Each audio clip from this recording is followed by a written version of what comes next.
Kapsoogero sabeeti jette gadinni isu jette yalammaa goota diina summi yalammaa goota diina summi inni saamuu bareeku itti taane mataa inni saamuu bareeku itti taane mataa.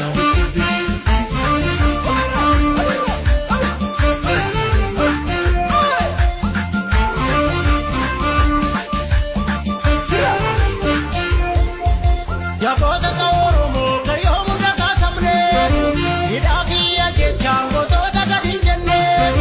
injifannoo har'aa bu'uurri bariisini qabsoo jibsiisanii dhaloota filatanii injifannoo har'aa bu'uurri bariisini qabsoo jibsiisanii dhaloota filatanii qabsoon qeerroo Oromoo tokkummaa finiinse